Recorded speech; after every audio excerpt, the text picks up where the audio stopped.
Hello दोस्तों, नमस्ते, प्रणाम, जय श्री राम जी। आप सबका स्वागत करती हूँ दोस्तों अपना यूट्यूब चैनल में। तो आज मैं बहुत ही प्यारा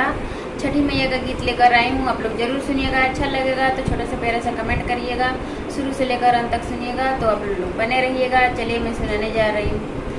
दौरा लावे गईनी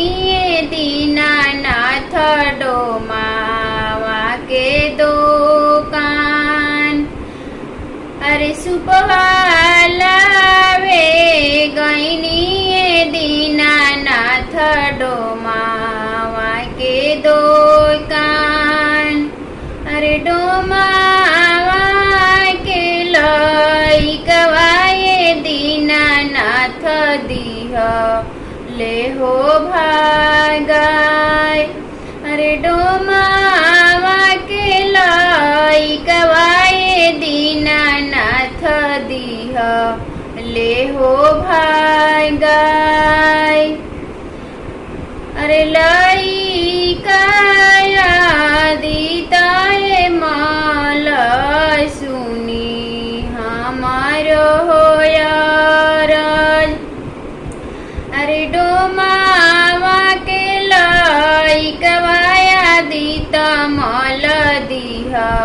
ले हो भागाय, अरे भागू भागू बझिन रीति वही अरगी के हो बेर, अरे भागू भागू बझिन रीति वही अरगी के हो बेर, अरे तोहारी फरी छैया बाझिन डोमिन होई है हो बाज, अरे तोहारी फरी छैया बाझिन डोमिन होई है हो बाज, अरे रोआत कलपताया दीत बाबा आई गईनी हो घाट, अरे रोआत कलपता सूरज बाबा आई गईनी हो घाट, अरे घटियाली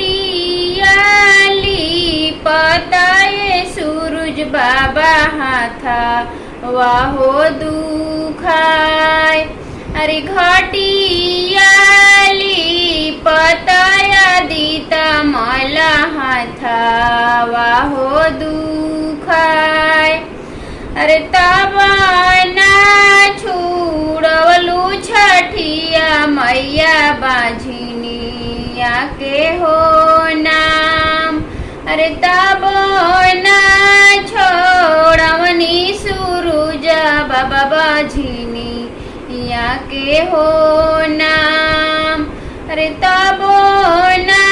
छोड़वनी दीता मल बाझिनिया के हो